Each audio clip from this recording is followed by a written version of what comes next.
7:30 in the morning on the 24th of February. The dialer was my American friend from my high school days in the US. He was the last person I expected to call, especially at 7:30 in the morning.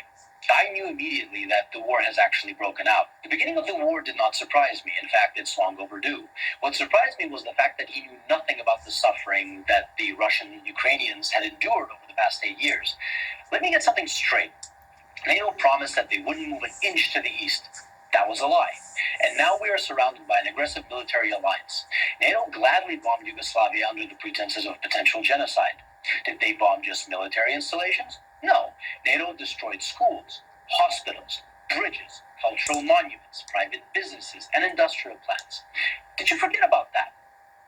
Did you forget about how NATO pumped money and weapons into Georgia right before Georgia bombarded Russian peacekeepers and civilians?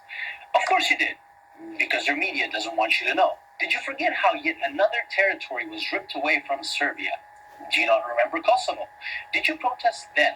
I bet you didn't, and I bet you didn't even care. Did you forget the invasion of Libya? If you're in Europe, you can't forget. Thousands of migrants are your daily reminder of what your governments did to that country.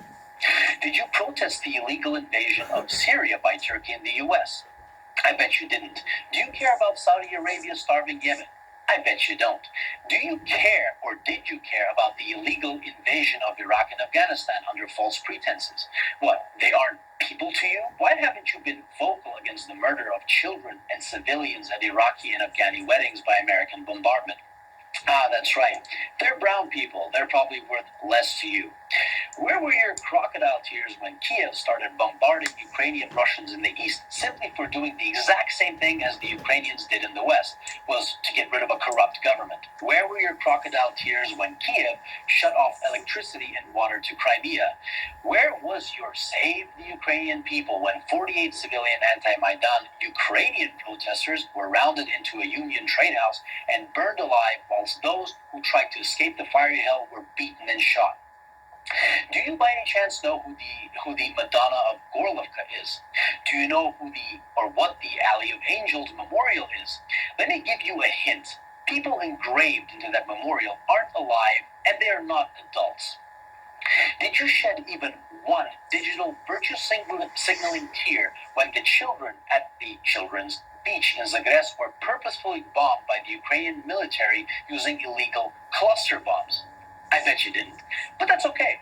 How would you? Your mainstream media keeps you in the dark. For 8 years, the US and its allies have been pumping billions of dollars worth of lethal weapons into Ukraine.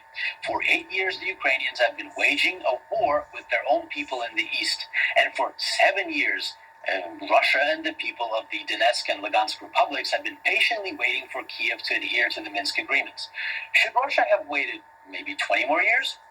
The amount of years that the US spent killing Afghanis.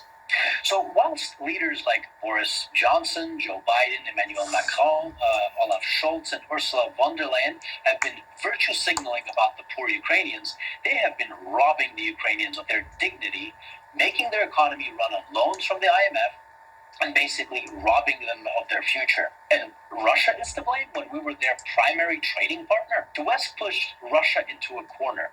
Protect yourself from an increasingly hostile neighbor who wants to become part of a hostile military alliance called NATO and lose Nord Stream 2, for example. Or watch Russian Ukrainians get slaughtered by the thousands. The West wanted to fight this war with Russia until the very last Ukrainian. Remember Kosovo? Well, the Lugansk and Donetsk republics have every right to exist. Russia didn't set the precedent.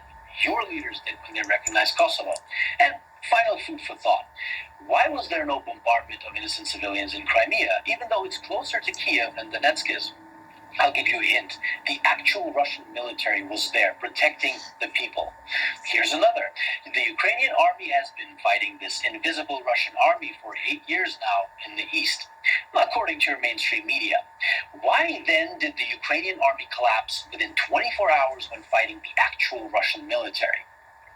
And since it did, what do you think your tax dollars were doing in Ukraine? That's right. Your tax dollars were used by Ukrainians in the West to kill Ukrainians in the East, and you didn't give a flying fuck about it. So if you haven't been following this conflict from day one, and now you put the blue and yellow flag on your photo, wipe away your crocodile tears, please, and find out why your governments have been supporting those who have made a Nazi criminal, Stepan Bandera, their national war hero. Don't expect a good result from pushing a bear and the dragon into a corner. And definitely don't be surprised when that bear and that dragon begin pushing back. So if you haven't been crying for the collectively millions of the Iraqis, Afghanis, Syrians, Libyans, Yugoslavians, and East Ukrainians these past 20 years, but you're crying crocodile tears for Ukrainian military installations, wipe them away and think about what your governments have been doing and what they're still doing.